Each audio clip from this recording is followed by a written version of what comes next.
Hello everyone. Welcome to day 5 of 21 days to Solstice. My apologies, this was supposed to be live on Facebook, but they seem to have changed how they do that. And so we'll try that again next week. So today I wanted to chat with you about the lover's impulse and looking at, again, new ways to connect with our own inner light and to explore the feminine. So the lover's impulse is within all of us, and it is an incredibly creative force. And so today I wanted to chat a little bit about how our over focus on the masculine ways of being have really limited our lover impulse. And because masculine tends to be very linear, kind of overly focused, which is a wonderful thing when you need to get something done and you need to get it done now. Nothing against the masculine, but it does have its limits, just as the feminine does. So if we're in a culture where, it's like, this is it, we can get really stuck in our lover's impulse. And it's a really healthy thing to expand that. So I want to just chat a few stories about, in my life, where that lover's impulse have surprised me. So years ago, I was in a choir, and wow, one day we were singing, and the harmonies were so tight, and it was so incredibly juicy, and I just, in my mind, I was like, this is better than sex. And so many things are like that. And it's very individual, but there are these impulses, these creative impulses that really do, they make us juicy, they make us alive. And it's about what we love. For me, singing is a lifetime love. I adore it. And to sing with other people and to do that in harmony and to just get those harmonies so tight and so sweet is just delicious. And there are many other areas that we can explore this. One of my other places that I really have this experience of the lover's impulse is when I'm on the land and when I'm talking to the land and I'm when really participating in the beauty and letting myself take it in and also offering my gratitude and offering just my love back to nature. This is another like lover's impulse, this creative, juicy impulse that makes me feel incredibly alive. I was traveling in the Southwest in February this year, and I was near Tehachapi in California. Beautiful, beautiful land. And I stopped for a bit and was talking to the land and singing, two of my loves right there. And I just heard this voice from the mountain. And the mountain was asking, where are the beloveds? Where are the beloveds? Beloved. And I knew what the mountain was asking because in earlier days, there were so many of us who would spend time in nature and not just kind of walking through or, getting up to that mountain and down, but really engaging with nature, not being a selfish lover, right? We were totally taking in the beauty of nature, but then also sharing our beauty as well, whether it was through song, whether it was just through deep gratitude, just opening to that loving presence. It's incredibly healing. And it really does feed the land as well as it feeds us. So I talked a minute ago about the selfish lover, and I just want to define that really simply. And that is when you take but you don't give. That is a selfish lover.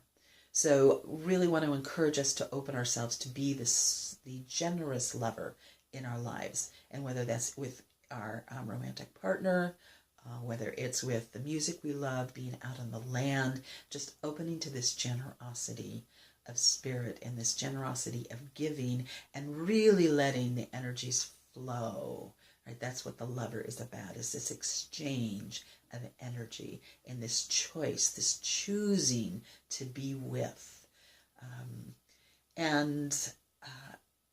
other areas that I'd really like to encourage us to look at around this are the times where you might be in a committed relationship and you meet someone and there's this juicy spark of something. So often we go into that masculine where, oh, juicy spark, that must mean romantic sexual love. So I'm asking us to really allow ourselves to broaden that, all right? Because sometimes, and if you look back in your life, there are people who you might have a love affair with, but it's all about, mental stimulation, right? It's just like, I love to talk with this person, or I love to share words with this person because they have such a way with words. They're juicy, they're descriptive, they're evocative. And so we can allow ourselves to fully engage in that without feeling like we're cheating on a romantic partner. And when we do this, when we open to these generosities, these moments of exchange, it actually deepens our other relationships because it deepens us. It makes us juicier. It makes us feel vibrant and alive. It's very much like, flirting when everybody knows that we're just flirting. It's not going to go anywhere. But, a good flirt can really, make you feel special, make you feel sensual, make you feel alive. And that moves into all your relationships. So taking a look at your own love impulses and really expanding this and letting it become fuller and juicier and deeper so that we can really share more of ourselves and we can be fed. So I encourage you to be a generous lover. Don't be a selfish lover. And I also encourage you not to spend a lot of time with selfish lovers. So it's about moving into that exchange and that flow. And when both parties, whatever they are really engaged, it is a life force that is, it's healing, it's enlivening, it's juicy, and it is available to all of us. We need to find where that is for us. What is our own particular form of that? Gardening, for me, can also be that, just really being with the plants and giving them my love, understanding that, particularly if it's my vegetable garden, it's like, oh, and in the harvest time, I will take you in, and right now I'm going to give you all that I have. It's just juicy and it's enlivening, and we could use a lot more of that in our world. So take time this week, take time today to begin to activate that lover's impulse in you. And a couple of ways that I like to do that if I'm feeling kind of uninspired or dry is to bring my attention to things that I do. So for example, you take a shower, usually you're putting lotion on. We can be very task-oriented about that, which is, again, the masculine. It's like, gotta get that on.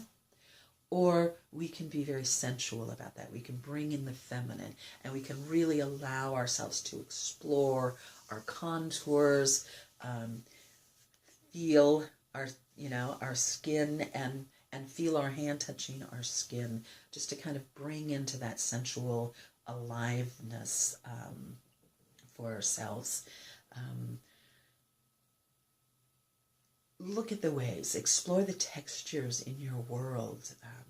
Take a walk in nature and actually take some time to caress the trees. Engage as many of the senses as possible. Inhale, smell, taste. One of my favorite things used to be, just put a little Hershey's Kiss in the microwave, get it just a little soft, right? And then just, one lick at a time. And just it's a very sensual experience to feel the warmth, to feel the taste, to let it spread. So there's so many easy ways to open ourselves to our own lover's impulse and to move into that creative force and heal the world, bring it joy, bring yourself joy. So here's to generous lovers and activating that lover's impulse. All right, so that's it for today. Again, sorry that the Facebook Live didn't go. I will figure that out. They're doing something new, which Facebook likes to do every once in a while. Just suddenly things are different. So I will figure that out for next time. And until then, have a lovely day, and we'll see you tomorrow. Take care.